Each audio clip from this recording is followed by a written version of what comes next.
नमस्कार, आप देख रहे हैं कशिश न्यूज का डिजिटल प्लेटफॉर्म। मैं हूं राकेश। झारखंड की राजनीति से इस वक्त की बड़ी खबर आपको बता रहे हैं कि झारखंड में इंडिया गठबंधन टूटने की कगार पर है, क्योंकि मुख्यमंत्री हेमंत सोरेन ने सीटों का फॉर्मूला तो तय कर दिया, लेकिन उस पर अब तालमेल बैठता हुआ नजर नहीं आ रहा है। सीधे तौर पर आरजेडी और सीपीआई ने अल्टीमेटम दे दिया है कांग्रेस को और जेएमएम को भी।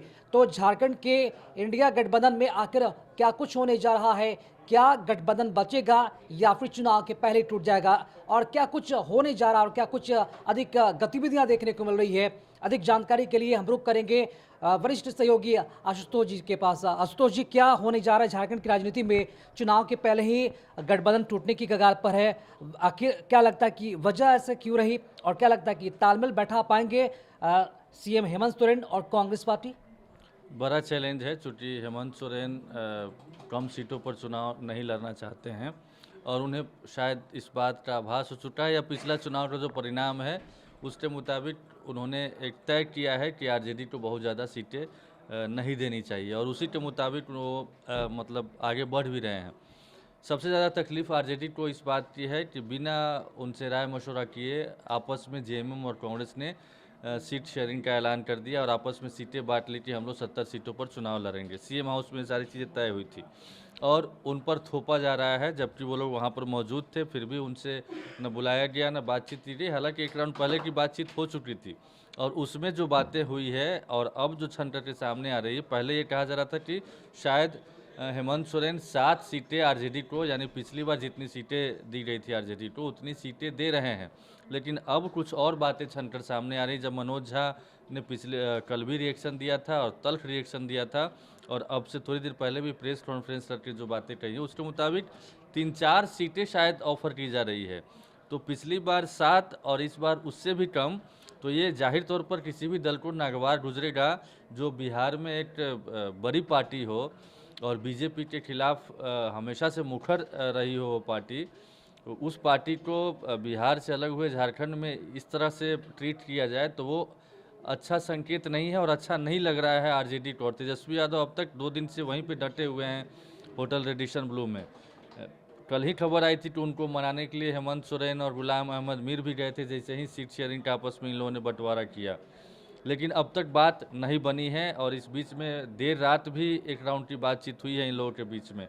लेकिन जो ऑफ़र की जा रही है उस पर ये लोग कतई राजी नहीं है। इन्होंने साफ कह दिया है और आज रात भर का इनफैक्ट समय दिया है और इन्होंने मनोज झा ने भी प्रेस कॉन्फ्रेंस रखी जिसमें सत्यानंद झा भोक्ता भी थे, जयप्रकाश यादव भी थे, कई बड़े नेता थे, उनकी मौजूदगी में पीसी हुई है और साफ साफ कहा गया है कि आज रात भर का समय दिया जाता है। अगर कुछ चीज़ें अनुकूल नहीं हुई, यानी 13-14 सीटें, कम से कम 12 सीटें भी नहीं मिली, तो फिर हम लोग अकेले चुनाव में लड़ेंगे। तो ये बड़ी बात है और बिल्कुल आपने सही कहा कि गठबंधन टूट के कगार तक पहुंच चुका है और कई बड़ी बातें उन्होंने कही है मनोज झा ने, जो शायद क्या बिल्कुल हेमंत सोरेन को भी अच्छा नहीं लगेगा कि इस तरीके से मीडिया में आकर के ऐसी बातें कही जा रही है और कल भी बड़ा रिएक्शन दिया है उन लोगों ने। लेकिन शायद अब बातें बिगड़ गई है, इसीलिए इस तरह की बात हो रही है। हालांकि अब भी मनोज झा की तरफ से कहा गया है कि हम इंतज़ार कर रहे हैं रात तक का। वैसे ही सीपीआई की तरफ से भी जो प्रभारी हैं उनकी तरफ से भी कहा गया कि हम लोगों ने 14-15 सीटें चिन्हित की है, इसमें से कुछ 20 का रास्ता निकलता है तो ठीक है, नहीं तो हम लोग भी चुनाव अलग लड़ेंगे। तो आरजेडी और वाम दल दोनों मतलब सीट जितनी ऑफ़र की जा रही है उससे सेटिस्फाइड नहीं है। वैसे 70 सीटें जो दोनों आपस में बांटी है हेमंत सोरेन और कांग्रेस की तरफ ने, तो उसके अलावा रेस्ट 11 सीटें बचती है और जो पहले दिन हम लोग चलाए थे कि शायद 7 सीट पर ही कन्विंस्ड हो गए हैं हेमंत सोरेन। हालांकि पहले से चर्चा थी कि सीटों में कटौती होगी कांग्रेस की और आरजेडी की भी, चूँकि आरजेडी बेशक ये कह रहा हो कि हम 18 से 20 जगह 22 जगह मजबूत जनाधार है और हम लोग जीत सकते हैं और गठबंधन की अगर उतनी सीटें दी जाती तो बाकी सीटों पर हम लोग मदद कर सकते हैं। लेकिन पिछली बार के चुनाव का जो आंकड़ा देखेंगे, नतीजा देखेंगे, तो सिर्फ एक सीट आरजेडी निकाल पाया था और कई ऐसी सीट थी जहां पर कुछ ऐसी सीट थी, 1-2 ऐसी भी सीट थी जहां पर फाइट में भी आरजेडी के उम्मीदवार नहीं थे। और यही बातें हेमंत सोरेन ने एनालिसिस की होगी, रिसर्च किया होगा और उसके बाद तब ये ऑफर की होगी। तो वैसे ही जिस तरीके से आरजेडी मुखर है और एक अल्टीमेटम दे दिया है, तो ये रात जो होने वाली है वो क़यामत की रात होगी। मुझे लगता है कि हेमंत सोरेन और कांग्रेस के लिए भी कि किस तरीके से मैनेज किया जाता है, क्या बीच का रास्ता निकाला जाता है, क्या वो 7 सीट पिछली बार जितनी सीट दी गई थी तो उतनी ही सीटें दी जाती है, और दी जाती है तो फिर किसके खाते से कटती है। चूँकि ऑलरेडी कहा जा रहा है कि कांग्रेस के खाते से कई सीटें काटी गई है, जिसके लिए भी कांग्रेस ऐतराज़ जता रहा है, लेकिन कांग्रेस की वो स्थिति वैसी है नहीं कि अपनी शर्तों पर गठबंधन करे। फिर भी अब और उसमें कटौती हुई तो हो सकता है कि कांग्रेस भी नाराज़ हो जाए, और जेएमएम और कटौती करता है तो देख ही रहे हैं कि किस तरीके से, जैसे बीजेपी की लिस्ट जारी हुई तो कई संभावित उम्मीदवार जो हैं जेएमएम में पाला बदल कर आ रहे हैं, तो उनको भी टिकट चाहिए, और हो सकता है कि जेएमएम की तरफ से ये कहा गया हो कि ये सारी सीटें हमारे खाते में आ रही है, इसीलिए उम्मीदवार तलाशे जा रहे हो। जहाँ पर जेएमएम कमज़ोर रहा है पिछली बार, मजबूत उम्मीदवार मिल रहा है, तो हेमंत सोरेन के लिए भी ये फैसला करना बड़ा चुनौतीपूर्ण रहने वाला है। लेकिन इतना तय है कि अगर आरजेडी और वाम दल अलग हो जाते हैं या सीपीआई अलग हो जाती है, तो फिर ऐसे में हेमंत सोरेन की राह मुश्किल हो जाएगी। जिस तरीके से परिस्थितियां उनके अनुकूल बताई जा रही है, राजनीतिक विश्लेषक मान रहे हैं, या फिर बीजेपी भी जितना एफर्ट कर रही है, उसको देख करके अंदाज़ा लगाया जा सकता है कि हेमंत सोरेन और कल्पना सोरेन की जो जोड़ी है या फिर कांग्रेस अलायंस जो है वो मजबूत आज की तारीख में है। इसीलिए चारों तरफ से घेरने की कोशिश हो रही है, बड़े बड़े नेता कैंपेन कर रहे हैं लगातार डटे हुए, हिमंता बिस्वा शर्मा से लेकर के शिवराज सिंह चौहान तक। लेकिन अगर गठबंधन टूट जाता है तो फिर बीजेपी के लिए सुकून वाली बात होगी, लेकिन हेमंत सोरेन और कांग्रेस के लिए मुश्किलों का सबब होने वाला है।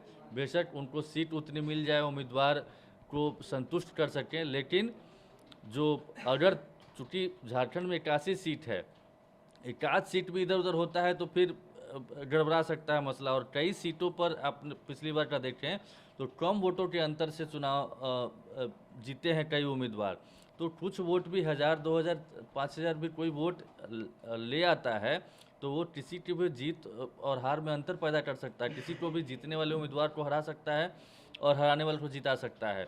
और आरजेडी का ज़रूर कुछ पॉकेट में जनाधार है, आज की तारीख में भी कमज़ोर हुआ है जब से झारखंड से बिहार से अलग हुआ है झारखंड, तो झारखंड में आरजेडी, लेकिन फिर भी अभी भी कई जगह पर उसका जनाधार है। वैसे ही वाम दल 4-5 सीटें तो ऐसी है जहां पे उसके उम्मीदवार जीतते रहे हैं, एक सीट तो वैसे ही अभी मौजूदा एक सीट भी है वाम दल के हिस्से में। तो ऐसे में वाम दल और आरजेडी और वाकई में नहीं कन्विंस हो पाते हैं ये लोग और अलग होने का फैसला करते हैं, तो फिर मुश्किलों का सामना करना पड़ सकता है हेमंत सोरेन और कांग्रेस के लिए। जी आशुतोष जी, चूंकि राजनीति संभावनाओं का खेल है, हेमंत सोरेन कोशिश करेंगे सीटों का तालमेल बैठ जाए, अगर फिर भी अगर वो नहीं कर पाते इसमें तो सहयोगी उन्हें परेशान कर सकते हैं चुनाव के दौरान। तो सवाल यहाँ पर ये उठता है कि अगर जब राहें अलग हो जाएंगी सीपीआई और आरजेडी की, अगर अभी तक तो बातचीत चल रही है, तो उसके बाद हेमंत सोरेन क्या करेंगे? जो 11 सीटें बची हुई हैं उसका वो क्या करेंगे? और क्या लगता है कि ये मुश्किलें वाकई में गठबंधन को परेशान कर सकता है? नहीं, परेशानी तो है ही गठबंधन में, तभी ये सारी चीज़ें रिएक्शन सामने आ रहा है। और देखिए, वाम दल को भी पता है और आरजेडी को भी पता है कि हमारा कोई मुख्यमंत्री बनने नहीं जा रहा है, हम लोग सहयोगी की भूमिका में हैं। मुख्यमंत्री बनना है हेमंत सोरेन जी को, तो ज़्यादा चिंता उनको होनी चाहिए कि कैसे सबको साथ लेकर चलें, चूँकि खोने के लिए बहुत ज़्यादा नहीं है इन लोगों के पास में। आरजेडी के एक विधायक सत्यानंद भोक्ता हैं, चतरा से जीते हुए हैं, बाकी 6 सीट आरजेडी की तरफ से पिछली बार मतलब आरजेडी हार गया था। तो जितनी सीटों पर चुनाव लड़ता है, मान लिया कि 20-22 सीटों पर ही या 14-15 सीटों पर ही, वैसे गठबंधन टूटेगा तो कोशिश यही होगी कि बीजेपी को हराने से ज़्यादा इंडिया अलायंस के उम्मीदवार को हराया जाए, यानी जेएमएम कांग्रेस को हराया जाए, क्योंकि फिर वो रिवेंज वाला मसला हो जाए कि हमारे साथ नाइंसाफ़ी हुई है, हमारे साथ धोखा हुआ है, हमें अंडर एस्टिमेट किया गया है। तो वो चीज़ें अगर हो जाती है तो बिल्कुल हेमंत सोरेन के लिए मुख्यमंत्री की राह आसान नहीं होगी। हालांकि परिस्थितियां अब तक अनुकूल है और अब तक गठबंधन बना हुआ है, अब तक टूटा नहीं है, ऐसी बातें चलती है, प्रेशर बनाया जाता है और बीच का रास्ता भी अंतिम वक्त में निकलता है। आपने देखा भी होगा कि जब एनडीए में भी बीजेपी ने आजसू के साथ लेकर पीसी की थी, जेडीयू और एलजेपी-आर के लोग नहीं थे वहाँ पर मौजूद। तो कहा जा रहा था कि जेडीयू भी 2 सीट से संतुष्ट नहीं है, वो भी नाराज़ है, और एलजेपी-आर भी 1 सीट से ज़्यादा चाहती है, लेकिन 1 सीट यहाँ ऊपर की गई। लेकिन धीरे-धीरे उन लोगों को मनाया गया, डैमेज कंट्रोल हुआ, और 2 सीट पर आज जेडीयू ने उम्मीदवार के नाम का भी ऐलान कर दिया है। एलजेपी-आर भी कल जो राजेश वर्मा, अरुण भारती थे, प्रेस कॉन्फ्रेंस में हिमंता बाबूलाल के साथ सामने आए हैं। तो हो सकता है कि आज रात में सारी बातें हो जाए और बीच का कोई रास्ता निकाल लिया जाए, क्योंकि आरजेडी और वाम दल को इतना ज़रूर पता है कि उनके सीएम नहीं बनने जा रहे, लेकिन उन दलों को ये ज़रूर पता है कि अगर वो गठबंधन में रहते हैं तो ही उसके कुछ विधायक सदन में जा भी सकते हैं, अन्यथा मुश्किल है राह।